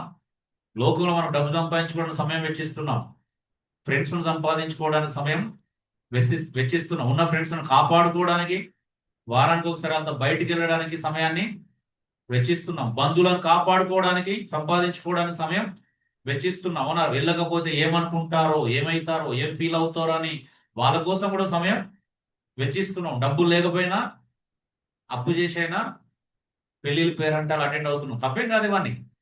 ఇదే ప్రయాస, ఇదే ప్రయత్నం యేసుక్రీస్తును సంపాదించుకోవడానికి నిజంగా మీరు పడుతున్నారా అనేది నా ప్రశ్న. That's it. నేను అవి తప్పని చెప్పడానికి ప్రయత్నం చేయట్లేదు. మరి క్రీస్తుని కోసం మీరు ఎంత ప్రయాసపడుతున్నారు? నిజం చెప్పండి. No answer, I know. ఎందుకంటే నేను మిమ్మల్ని 11 సంవత్సరాలు చదువుతున్నాను, ఒక రోజు కాదు, 2 రోజులు కాదు. ఎటు వెళ్తున్నారు మీ ప్రయాణం ఎటు? ఉం? దేన్ని సంపాదించుకోవడానికి ప్రయాసపడుతుంది? క్రీస్తును క్రీస్తును సంపాదించుకోవడం అన్నిటికంటే గొప్ప లక్ష్యం కావాలి. ప్రభా ఎనీ కాస్ట్ అనాలి, చెప్పగలగాలి ప్రార్థనలో. దేవుని ఎదుట నిలబడి మాట చెప్పగాలి, ప్రభా ఎనీ కాస్ట్, ఎంత వెల చెల్లించాల్సిన అవసరం వచ్చినా నీ నుండి నీ దూరం కాకూడదు ప్రభా. ఎంత వెలైనా చెల్లించినా నేను సిద్ధంగా ఉన్నా. ఎంత నష్టాన్నైనా నీ కోసం నేను అనుభవిస్తాను ప్రభా. ఎంత కష్టాన్నైనా అనుభవిస్తాను, ఎంత శ్రమనైనా అనుభవిస్తాను, కానీ నిన్ను మాత్రం కోల్పోకూడదు ప్రభా. నీకు మాత్రం దూరము కాకూడదు. ఈ రోజు మీరు ఈ కమిట్మెంట్ తీసుకోలేదనుకోండి, నేను ఎంత బోధించినా ప్రయోజనం మాత్రం సున్నానే, ఇక ఉండదు. వాక్యమే మనం అర్థం అనుభవించుకోకపోతే నిష్ప్రయోజనమైనప్పుడు నేను ఎంత అంటే అదే నేను చెప్తున్నాను, అందులో ఉన్నదే చెబుతాను. చెప్పగలుగుతారు యేసుక్రీస్తు కంటే గొప్పదేమో చెప్పండి. పోనీ నాకు గ్రూప్ లో మెసేజ్ పెట్టండి, అన్న యేసుక్రీస్తు కంటే, క్రీస్తును సంపాదించుకోవడం కంటే చాలా ఉన్నాయని చెప్పి ఒక్క 2 పెట్టండి దయచేసి, ఫెలోషిప్ మెసేజ్ గ్రూప్ లో. సరే, నేను అర్థం చేసుకోవడానికి ప్రయత్నం చేస్తాను. మీకు అనిపించవచ్చు, అన్న మమ్మల్ని అర్థం చేసుకుంటలేడు, మా పరిస్థితులను అర్థం చేసుకుంటలేడు, మా కుటుంబ పరిస్థితులను అర్థం చేసుకుంటలేడు, ఉద్యోగం మేము ఎదుర్కొన్న సమస్యలను అర్థం చేసుకుంటలేడు మీరు అనుకోవచ్చు. వాడు అన్నిటికీ సొల్యూషన్స్ ఉన్నాయి, ప్రార్థనలు ఉన్నాయి, వాక్యానుసారమైన జవాబులు ఉన్నాయి. కానీ అది గోలా? అదే లక్ష్యమా? అదే జీవిత ఉద్దేశమా? అదే ప్రామాణికమా మరి జీవితానికి? అప్పుడు పౌలు చెప్పిన మాటలకు ఆ సారాంశాన్ని ఎలా చూపిస్తారు? జీవించు వారి ఇక మీద తమ కొరకు కాదు, తమ కొరకు మృతి పొంది తిరిగి లేచిన వాని కొరకే జీవించాలంటే, క్రీస్తు కొరకే జీవించాలా. ఎలా జీవిస్తాం? నిజంగా జీవిస్తున్నామా క్రీస్తు కొరకే? మీలో కొంతమంది ఏం చేస్తారో కూడా తెలియదు ఎవరికి, నాకు ఇప్పటికీ తెలియదు. ఎప్పుడు ఏముండరో, ఏం అప్పులు చేస్తారో, ఎంత నష్టాలు ఉండరో, కనీసం సలహా కూడా, అంటే ప్రార్థన కూడా అడగరు. అంత అన్ని సమస్యలు ఉన్నాయి కొంతమంది. నేను మొన్న విన్నాను, ఎవరు కారు ఉన్నారు, నాకు ఇప్పుడే తెలియదు. ఐ డోంట్ నో, ఎవరో చెప్తే తెలిసింది, నాకు ఇప్పుడే తెలియదు మన సంఘంలో ఎవరు కారు ఉన్నారు. సో అంటే నిజంగా మన మీరంతా ఇంత వీక్ ఉన్న మా కమ్యూనికేషన్ ఏం జరుగుతుందో తెలియకుండా, ఏం జరుగుతుంది అసలు చెప్తే ఎత్తుకుపోతామేంటి, అడగకుండా అడుగుతామేంటి? అవసరమే లేదు. మీరు ఏం అనుకున్నాం ఆనందిస్తాం తప్పించి, ప్రార్థిస్తాం తప్పించి మీ వస్తువులను టచ్ కూడా చేయము. మాకు అవసరం లేదు వాసన చేస్తాం, ఎందుకంటే మాకు ఉన్న దాంట్లోనే సంతృప్తి చెందడం ఒక దేవుడు నేర్పించాడు. నేర్చుకుంటున్నాం, ఇంకా స్టిల్ ఎక్కడైనా కోల్పోతున్నాం అని పరిశీలించుకుంటున్నాం. What is going. అరే బయట ఎవరు అంటే పక్కన కూడా ఉంటే అంటే ఒకసారి అనిపిస్తుంది, బాగా అనిపిస్తుంది, కానీ ఏం చేస్తాం? నాకు తెలిసి 1 నెల రోజులు అవుతుంది, ఏం చేస్తుంది సైలెంట్, కనీసం 2 నెలలు అయినా, నెలకి ఎక్కువనే అవుతుంది. బట్ సరే చూద్దాం, ఎప్పుడైనా చెప్తారేమో అనుకో. నాకేదో దాచిపెట్టుకోవడం లేదు, అందరికి మీ ఇంట్లో నా రూమ్ వరకు కూడా పర్మిషన్ కూడా తెలిసిపోతుంది నేను ఏం చేసిన, ప్రత్యేకించి చెప్పకపోయినా. అవునా?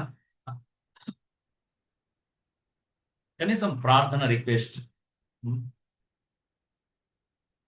సో ఏం లేదు మనకి. అందుకే మనం తెలిసిపోతుంది మనం ఎట్లున్నాం అనేది. మీ ఆధ్యాత్మిక స్థితి ఏ రేంజ్ లో ఉంది అంటే దాన్ని బట్టి నేను కొలవట్లేదు, బట్ మిగతా విషయాలను బట్టి అది కూడా ఒక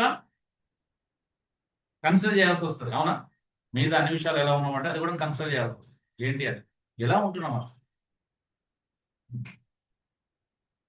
7th వన్, ప్రయాసపడు, పోరాడు, లేబర్ అండ్ స్ట్రగుల్. చూడండి, ప్రయాసపడం, అలసిపోయేంత వరకు కష్టపడడం. ఎంతవరకు? అలసిపోయేంత వరకు పోరాటం, స్ట్రగుల్. పౌలు అంటున్నాడు మేము ప్రయాసపడుతున్నాం కదా, స్ట్రగుల్ అవుతున్నాం, మేము పోరాడుతున్నాం అంటాడు. చదవండి 29వ వచనం అలాగే ఉందా? ఎంత క్లియర్గా ఉంది? 129.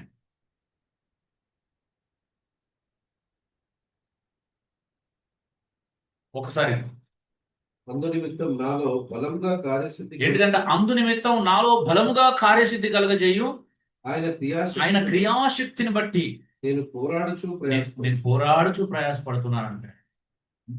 ఇదే విషయాన్ని పౌలు మొదటి మొదటి 5 చెప్తాడు. బహుగా పాలన చేయ పెద్దలు అంటే విశేషంగా వాక్యమందు ఉపదేశమందు ప్రయాసపడు వారిని అంటాడు. ప్రయాసపడి వారిని సహకరించండి. అలాంటి వారికి రెండంతలుగా మీరు సహకరించండి, రెండంతలుగా జీతం ఇవ్వండి కదా అని చెప్తున్నాడు. ప్రయాస మొదటి దశలో కూడా ప్రయాస గురించి మాట్లాడతాడు 5వ అధ్యాయంలో. ప్రయాసపడు వారిని, అవునా, మీపై నాయకులుగా ఉండి ఎవరైతే మీ ఆత్మల కోసం ప్రయాసపడతారో, కష్టపడతారో అలాంటి ప్రయాస గురించి చెప్తున్నాడు పౌలు. మేము అలాగా ప్రయాసపడుతున్నామని నేను కూడా చెప్పగలుగుతున్నాను.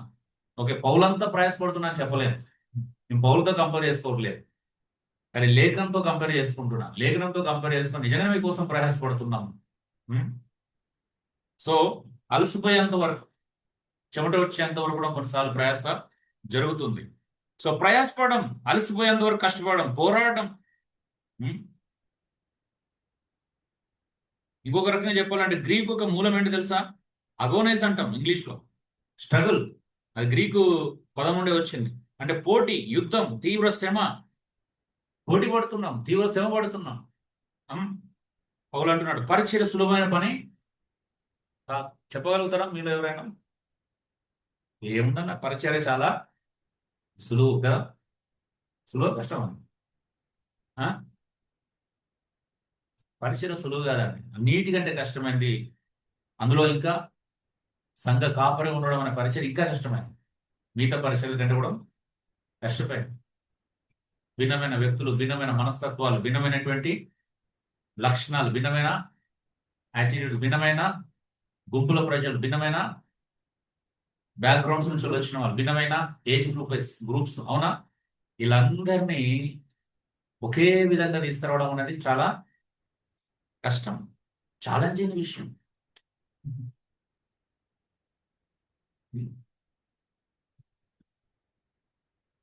చూడండి, ప్రయాసపడటం, స్ట్రగుల్ అవ్వటం, అందుకే పోరాటం చేస్తున్నాం అంటారు. మీరు కూడా మళ్ళీ ఆ ప్రయాసలో రావాలి. మీరు ఎవరైతే నాయకులుగా ఎదగాలనుకుంటున్నారో, నాయకత్వంలో ఎవరైతే నిలబడాలనుకుంటున్నారో, ఇది మీరు అలవాటు చేసుకోవాలి. ఇవ్వనండి, మీలో కొంతమంది నాయకత్వ బాధ్యతలు అప్పగించబడ్డాయి, స్టిల్ మీలో ఇది కనిపించట్లేదు. నాకు కష్టపడ్డారు అని తెలియాలి. నాకు అబ్బా ఈ 10 నిమిషాలు మాట్లాడడానికి అబ్బాయి ఎంత కష్టపడ్డాడు అనేది ఆ 10 నిమిషాలు తెలవాలి. అర్థమవుతుందా? మీరు మాట్లాడే ఒక మాట వెనకాల తెలవాలి. మీరు నిలబడి 10 నిమిషాలు ఇక్కడ మాట్లాడుతుంటే తెలియాలి. మీరు పాడే ఒక పాట తెలిపాలి, మీరు ఎంత కష్టపడ్డారు ఈ పాట నేర్చుకోవడానికి. ఆమె అర్థమవుతుందా? కానీ తెలియట్లేదు ప్రయాస. ఎంత మానసిక శ్రమ అనుభవించారు ఒక మెసేజ్ను సిద్ధపడడానికి, మానసికంగా ఎంత ప్రసవేదన పడ్డారు అనేది తెలియాలి. అవునా? So dear brothers and sisters, మిమ్మల్ని ప్రేరేపిస్తున్నాను. 8వ చివరిగా దేవుడి శక్తిపై ఆధారపడు. పౌలు ఇవన్నీ ఎలా చేస్తున్నా అని చెప్తున్నాడు? ఎలా చేస్తున్నా అని చెప్పాడు? ఆయన క్రియా శక్తిని బట్టి మాలో కార్యసాధకమగు అంటున్నాడు. అంటే ఆ ఫలితాలను ఇచ్చేటువంటి, కార్యసాధకం అంటే ఏంటిది? ఫలితం. అది ఫలితాన్ని నిర్దేశించేటువంటి క్రియాశక్తిని బట్టి మేము ఆ సొంత శక్తి మీద పోరాటం చేయట్లేదు అంటున్నాడు పౌలు. మేము కష్టపడుతున్నాం నిజమే. ఆ కష్టానికి కారణం ఏంటో తెలుసా మీకు? దేవుని కార్యము క్రియాశక్తిని బట్టి, పని యొక్క ఫలితాన్ని ఇచ్చేటువంటి, ఆయన అనుగ్రహించేటువంటి శక్తిని బట్టి నేను ధైర్యంగా చెప్పగలుగుతాం. లేకపోతే అలాగే కష్టపడడం సాధ్యం అవుతుంది? సాధ్యం కాదు. మానవ శక్తితో అసలు సాధ్యం కాదు. సంఘం కోసం ప్రయాసపడడం, బోధ కోసం ప్రయాసపడడం, క్రీస్తును ప్రకటించడం కోసం ప్రయాసపడడం అనేది ఒక మానవుని యొక్క శక్తి వలన సాధ్యమయ్యే పని కాదు.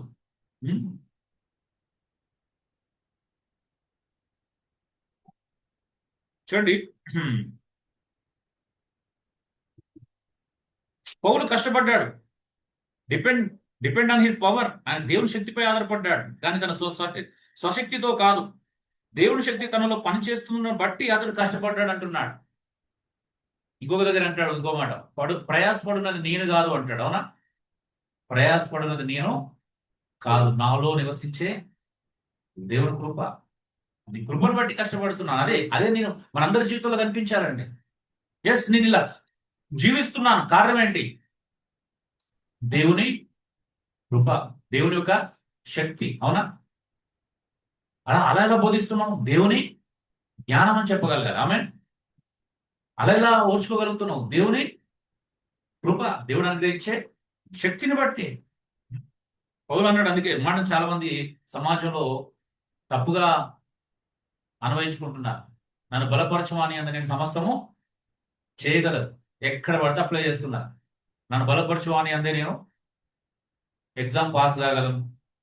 అవునా? నా కెరీర్ని బిల్డ్ చేసుకోగలను. నేను ప్రమోషన్ కొట్టుకున్నానని చెప్తున్నారు. నేను ఉద్యోగం సంపాదించుకున్నానని చెప్తున్నాను. ఆ మాట కాటికి ఏం సంబంధము లేదు. పౌలు నన్ను బలపరచువాని అందుకు నేను సమస్తం చేయగలను. దేని గురించి చెప్తున్నాడు? క్రీస్తు కొరకు ఆయన ప్రయాసపడ్డప్పుడు అనేకమైనటువంటి శ్రమలు, అనేకమైనటువంటి కష్టాలు ఆయన అనుభవించాడు. ఆ కష్టాలను కూడా నేను ఇంకా నిలబడగలుగుతున్నానంటే అది దేవుని కృప అంటున్నాడు. దేవుని యొక్క బలం అంటున్నాడు. ఇన్ని శ్రమలు అనుభవించినా నేను ఇంకా నిలబడుతున్నాను, ఇంకా నిలబడే ఉన్నాను. కారణం ఏంటి? దేవుడు బలపరచడానికి బట్టి అంటున్నాడు. అంతేగాని సమాజానికి సంబంధించిన విషయాలకు సంబంధించిన వర్షం కాదు. కొంతమంది నేను చూశాను, ఎవరో వాట్సాప్లో దాన్ని పెట్టుకున్నారు. నన్ను బలపరచు అని. ఏం చేస్తున్నావు? బలపరచు అని ఏం సమస్తం చేయగలం అంటే ఏంటి? సమస్తం అంటే ఏదైనా చేయగలమని అర్థం కాదు అక్కడ. శ్రమలు ఓర్చుకోవడం, కష్టాలను ఓర్చుకోవడం, కన్నీళ్లను ఓర్చుకోవడం, ఆర్థిక ఇబ్బందులను సహించడం. అవునా? శారీరక శ్రమలను క్రీస్తు కొరకు అనుభవించే ప్రతి శ్రమను తట్టుకొని నిలబడడం గురించి మాట్లాడుతుంది. ఆమె అంతేగాని ఏది పడుతుంది? నిజమైనటువంటి బలం ఇక్కడ నుండి వస్తుంది అంటున్నాడు. అందుకే దేవుని శక్తి తనలో పనిచేస్తున్నప్పుడు నేను అంత కష్టపడు. నా శ్రమ ప్లస్ దేవుని శక్తి అది ఫలవంతమైనటువంటి పరిచర్యకు కారణం అంటున్నాడు. నేను శ్రమ పడుతున్నాను. దాన్ని దీన్ని బట్టి చేస్తున్నాను. దేవుడు అనుగ్రహించే శక్తిని బట్టి నేను శ్రమ పడుతున్నాను. దేవుడు అనుగ్రహించే శక్తిని బట్టి నేను ప్రయాసపడుతున్నాను, ఓర్చుకుంటున్నాను, ఇవన్నీ భరించగలుగుతున్నాను, సహించగలుగుతున్నాను. అందుకే పరిచర్యకు ఫలితాన్ని నేను చూడగలుగుతున్నాను అంటున్నాడు. ఆమె అది అండి ఎంత అద్భుతం. 8 విషయాలు మనం చూశాం కదా.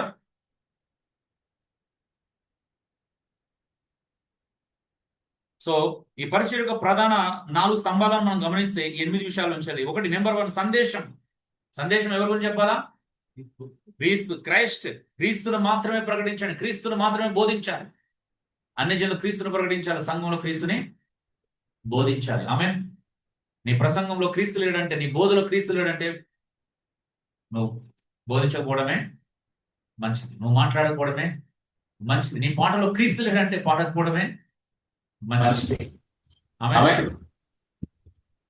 సో పరిచర్య యొక్క పద్ధతి ఏంటి? బోధించడం. అవునా? నీవు ఏం చేసినా ఏదైతే ఏ జ్ఞానాన్ని తీసుకుంటా, నీ పాడపాడే తీసుకురా, నీ పద్ధతి తీసుకురా, నువ్వు 4-5 మాట్లాడగలిగే నైపుణ్యత తీసుకొచ్చి దాని ద్వారా బోధించు, హెచ్చరించు. వాళ్ళు ఆధ్యాత్మికంగా ఎదగడానికి దోహదం చేయి, సహాయం చేయి.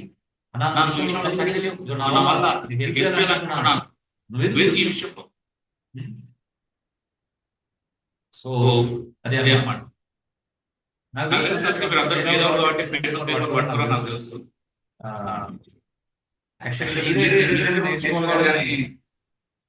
మీరు ముందుకు వస్తే ఎంత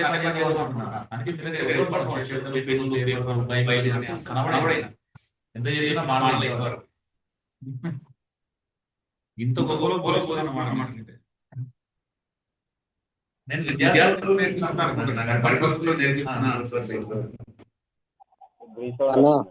కానీ వింటున్నాం కనీసం. అది కూడా జరగట్లేదు తెలుసు, పూర్తిగా అన్వయించుకోవట్లేదు కాబట్టి వినట్లేదు కూడా అని తెలుసు. రాసుకుంటేనే సరైన వ్యక్తులు అని చెప్పట్లే. మీకు అంత జ్ఞాపక శక్తి ఉందా అనేది కూడా నాకు డౌటే. ఉంటే మంచిది. మూడోది లక్ష్యం. మూడో స్తంభం ఏంటి తెలుసా? లక్ష్యం. ఏంటి లక్ష్యం? మెచ్యూరిటీ. అవునా? ప్రతి మనుషుని పరిపక్వునిగా చేయటం, పరిపక్వతలోకి నడిపించడం, ఇది లక్ష్యం. బోధ యొక్క లక్ష్యం, బుద్ధి చెప్పడం యొక్క లక్ష్యం. ఎంత బాగుందండి. 4 స్తంభాలు బాగున్నాయి కదా. 4వ స్తంభం ఏంటి? శక్తి, గాడ్స్ పవర్, దేవుని యొక్క శక్తి మీద ఆధారపడడం. అర్థమవుతుందా? 4 స్తంభాలు, 8 అంశాలు నేర్చుకున్నాం, 8 దశలు చూసాం. ఒక క్రైస్తవ పరిచర్య యొక్క సంపూర్ణ నమూనా కొలస్సీ 1:28-29 8 దశలు చూసాం. అందులో ఈ 8 దశలకు 4 స్తంభాలు చూసాం, పిల్లర్స్. ఏంటిది? క్రీస్తును ప్రకటించడం, సందేశం, మెసేజ్ క్రీస్తు గురించి ఉండాలా. ఇది మొదటి పిల్లర్. మెథడ్ రెండో పిల్లర్ ఏంటి తెలుసా? బోధించు, బుద్ధి చెప్పు. ఆ బోధించడానికి, బుద్ధి చెప్పడానికి నువ్వేం వాడుకుంటావు వాడుకో. పీపీటీ వాడతావా? ఏ జ్ఞానాన్ని వాడుకో. పద్యం వాడతావా, పాట పాడతావా, కీర్తన వాడతావా, ప్రసంగం చేస్తావా, బోధిస్తావా? ఈ బుద్ధి చెప్పడానికి, బోధించడానికి నువ్వు ఏ మెథడ్ వాడుకో, ఏ జ్ఞానాన్నైనా వాడుకో. మెథడ్. మెథడ్ ఏంటి? బుద్ధి చెప్పడం, అంతే. పద్ధతి దేనికోసం అంటే బుద్ధి చెప్పడం. లక్ష్యం ఏంటి? నీ బోధ యొక్క సందేశం యొక్క లక్ష్యం ఏమై ఉండాలా? పరిపక్వత, మెచ్యూరిటీ, క్రీస్తులో ఎదిగింప చేయడం, క్రీస్తు పరిపక్వతలోకి నడిపించడం అయిందా. ఈ రోజు వీళ్ళు కొద్దిగా నన్ను మారాలి అనేటువంటి తీవ్రత నీ సందేశంలో కనిపించాలా, నీ బోధలో కనిపించాలా. కొద్దిగా ఒక్క లక్షణం అని ఈ రోజు దేవుని ఎదుట ఒక్క బలహీనతను ఒప్పుకొని మార్చుకొని ఇక్కడ నుంచి వెళ్ళాలనేది లక్ష్యమై ఉండాలా. లేకపోతే ప్రయోజనమో లేదు. అప్లికేషన్ ఉండాలి. నాలుగోది శక్తి, గాడ్స్ పవర్. ఎవరి మీద ఆధారపడాలా? నీ తెలివి మీద కాదు, నీ జ్ఞానం మీద కాదు, నీ యొక్క అనుభవం మీద కాదు, ఓకే, గత అనుభవాల మీద కాదు. దేవుని మీద ఆధారపడాలా. ఎన్ని ఉన్నా దేవుని శక్తి మీదనే ఆధారపడాలి. నేను తెలుసు కదా, నేను గత 20 సంవత్సరాలు టీచ్ చేస్తున్నాను. ఇప్పటికి కూడా నేను స్టూడెంట్ లాగానే, అంటే ఇప్పుడు కొత్తగా ఫస్ట్ టైం బోధిస్తున్నాను ప్రతి క్లాసులో. దేవుని మీద ఆధారపడి, ప్రభా కృప చూపించు, నువ్వు శక్తినివ్వు. లేకపోతే చాలా కష్టం. ప్రజలు మారదు, వినరు. నువ్వు వినకపోతే ఏం చేయలేవు. దేవుడు కూడా ఏం చేయలేదు. విన ఏం చేస్తారు? So dear brothers and sisters, 8 దశలు నేర్చుకున్నాం. 4 స్తంభాలు ఇందులోకి వెళ్ళి 4 పిల్లర్స్ మనం చూసాం. సో కాబట్టి డియర్ బ్రదర్స్ అండ్ సిస్టర్స్, ఆలోచించండి. ఇది మిమ్మల్ని ఎంకరేజ్ చేయడానికి. నేను మిగతా క్లాసులు నేను కంటిన్యూ చేయాలి. సిరీస్ ఆఫ్ మనం నేర్చుకుంటున్నాం కాబట్టి ఆ క్లాసులు కంటిన్యూ చేయడానికి, మనం నేర్చుకున్నటువంటి 7 కార్యాత్మక విభాగాలకి, మనం నేర్చుకోబోయేటువంటి అంశానికి మధ్యగా ఇది మీకు అర్థం కావడానికి పునాది లాగా, ఒక బ్రిడ్జ్ లాగా, ఓకే, ఒక వంతెన లాగా నేను దీన్ని మీకు అందించాలని ప్రేరేపణ ఈరోజు ఉదయం కలిగింది. అందుకే ఇది వంతెన లాగా మీ ముందుకు తీసుకొచ్చాను. సో ఏంటి పర్పస్ ఏంటి అంటే, ప్రతి మనుషునికి మానక బుద్ధి చెబుతూ, అపోస్తలుల కార్యం 20 కూడా పౌలు అంటాడు, 32 నుంచి మనం చూస్తే, ప్రతి మనుషునికి నేను మానక రాత్రింబవళ్ళు కదా 3 సంవత్సరాలు బుద్ధి చెప్పినాను. ఎన్ని సంవత్సరాలు అంట? ఎఫ్ఎస్ సంఘానికి 3 సంవత్సరాలు రాత్రింబవళ్ళు మానక బుద్ధి చెప్పాను. సో క్రైస్తవుని కావాల్సింది బుద్ధి తెచ్చుకుంటూనే ఉండాలా. ఇది ప్రేమపూర్వకమైన బుద్ధి, అంటే విమర్శ కాదు, మిమ్మల్ని తప్పుపట్టడానికి సంబంధించింది కాదు, పాయింట్ అవుట్ చేయడానికి సంబంధించిన విషయం అంతకన్నా కాదు. మీ లోపాలు కేవలము ఎత్తి చూపించడానికి కాదు, ఆ లోపాలు ఎలా సరిదిద్దుకోవాలి అనేటువంటి విషయాలను చెప్పడానికి. వ్యక్తిగతంగా కావచ్చు, కుటుంబ పరంగా కావచ్చు, సంఘ పరంగా కావచ్చు, సమాజ పరంగా కావచ్చు. అవునా? మనం 4 విషయాల్లో ప్రాముఖ్యత చూడాలి. ఒకటి, నువ్వు వ్యక్తిగతంగా ఎలా ఉన్నావు.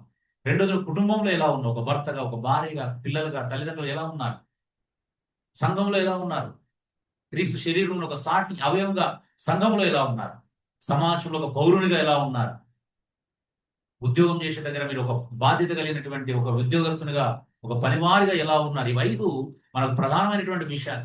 అన్ని చోట్ల మనం క్రీస్తుని చూపించగలగాలి, అన్ని చోట్ల క్రీస్తును ప్రకటించాలి, అన్ని చోట్ల క్రీస్తుని రిఫ్లెక్ట్ చేయాలి మన మాట, మన ప్రవర్తన, మన యొక్క జీవితం ద్వారా. లేకపోతే అర్థం ఉండదండి. ఆ పరిపూర్ణతలోకి మనం అందరం రావాలి, ఆ సంపూర్ణతలోకి మనం అందరం రావాలి. ప్రభువు చెప్పినట్టుగా, పౌలు చెప్పినట్టుగా. అందుకే 2వ అధ్యాయం అంతా కూడా మధ్య చూపిస్తాడు, మీరు క్రీస్తు యేసును కలిగిన మనసు మీరు కలిగి ఉండండి, క్రీస్తులాగా జీవించండి, ఇతరుల గురించి ఆలోచించండి, ఇతరుల క్షేమం గురించి ఆలోచించండి, ఇతరుల మేలు కోసం ఆలోచించండి. కేవలం నీ గురించే, నీ లైఫే, నీ పిల్లలు, నీ ఇది కాదు సంఘం అంటే. సంఘం యొక్క పిలుపు ఉన్నతమైనది, అవునా?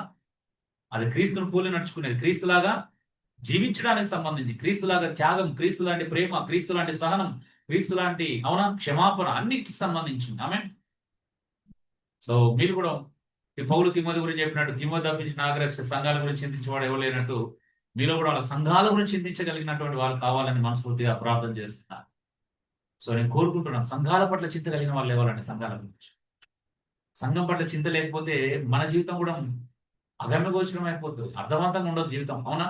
ఎవరైతే సంఘం పట్ల చింత కలిగి ఉంటారో వాళ్ళ జీవితాలు వర్ధిల్లుతాయి, ఎదుగుతాయి, ఆధ్యాత్మిక పరిపక్వతలోకి వస్తారు. వాళ్ళు పరిపక్వతలోకి నడిపించుకోవాలని ప్రభు మీద ఆధారపడతారు, ఆయన శక్తి మీద ఆధారపడతారు, అన్నిట్లో ఆధారపడతారు. ఎస్ ప్రభు, నేను ఇతరులకు మాదిరికరంగా ఉండాలనేటువంటి ఆధ్యాత్మిక ఒత్తిడి, ఆత్మ సంబంధం ఒత్తిడి ఉంటుంది. అవునా? మీకు అది లేదండి. ఏ ఒత్తిడి? ఉండదు. మీకు ఫీలింగ్స్ కూడా ఉండవు వాసన చెప్పాలంటే. అవునా? డియర్ బ్రదర్స్ అండ్ సిస్టర్స్, రోమపత్రిక ఒక మాట చెప్పి నేను ముగిస్తున్నాను. పౌలు చెప్పినట్టు ఆసక్తి విషయం అందరూ కాక ఆత్మీయ తీవ్రత గలవారి ప్రభుని సేవించాలంటే వరాల సందర్భంలో చెప్తున్నాడు. అవునా? దాని ముందు వరాలన్నీ చూపించండి. ఆసక్తి విషయంలో మాత్రం కావద్దు. ఆసక్తి కోల్పోతండి ప్రభుని సేవించడంలో, సంఘాన్ని సేవించడంలో, ప్రజలకు సేవించడంలో ఆసక్తి కోల్పోతంట. ఆత్మీయంగా ఏముండాలా? తీవ్రత ఉండాలా, ఆ ప్రెషర్ ఉండాలా, ఒత్తిడి ఉండాలి. ఆత్మీయందు తీవ్రత కలిగి మనం దేవుని దగ్గరికి రావాలి, సంఘానికి రావాలి. ఊరికే రాకండి, రావాలి కాబట్టి రాకండి, డల్లుగా రాకండి. ఒకటి తీసుకొని రండి, ఒక వరాన్ని తీసుకొని రండి. మొదటి కొరింథీ 14:20లో అనేక మంది రకరకాల భక్తులు వాటిని రకరకాల వివరించారు. సంఘానికంటే ఆదిమ సంఘం కూడుకున్నప్పుడు ఖాళీగా రాలేదంటే ఎవరు? ఒకడు కీర్తనతో వచ్చాడు, ఒకడు ఒక బోధతో వచ్చాడంటే, ఒకడు ఒక ప్రకటనతో వచ్చాడంటే, ఒక ఆయన ఒక భాషతో మాట్లాడాలని వచ్చాడంటే, ఒక ఆయన భాషకు అర్థం చెప్పాలని వచ్చాడు. ఏదో ఒకటి తీసుకురావాలని నువ్వు సంఘానికి వచ్చినప్పుడు. ఏదో అంటే వస్తువులు కాదు, మళ్ళీ సంఘానికి క్షేమాభివృద్ధి కలిగించేటువంటి ఒక ఆధ్యాత్మిక వరం, ఒక గిఫ్ట్, పరిశుద్ధాత్మ దేవుడు అనుగ్రహించే గిఫ్ట్, తండ్రిని దేవుడు అనుగ్రహించేటువంటి ఒక వరం, యేసుక్రీస్తు ఇచ్చినట్టు ఏదో ఒక వరం తీసుకొని రావాలన్న సంఘానికి. You are not attendance. మీరు హాజరయ్యే వ్యక్తులు కాదు. క్రీస్తు శరీరంలోని బాధ్యత కలిగిన చురుకుగా పాల్గొనే క్రీస్తు ఒక శరీరం మీరు. ఆమేన్. మీరు శరీరంగానే ఉండండి, ఆడియన్స్ లాగా అసలు ఉండదు. మీరు ఆడియన్స్ కాదు, మీరు ప్రేక్షకులు కాదు, వీక్షించే ప్రేక్షకులు కాదు. మీరు ఆడే జట్టు లాంటి వారు. చేసి చూడనుంచి బయటికి రండి, ఆడే జట్టుగా మారండి. శరీరం యొక్క అవయవాల యొక్క ఆ పనితీరును మెరుగుపరుచుకుందాం మనం అందరం కూడా. సంఘానికి అప్పుడే క్షేమాభివృద్ధి కలుగుతుంది. Thank you. God bless you. ప్రార్థన చేస్తాం. Thank you.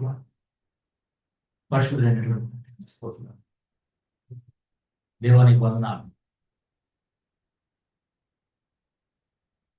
దేవానికి స్తోత్రం.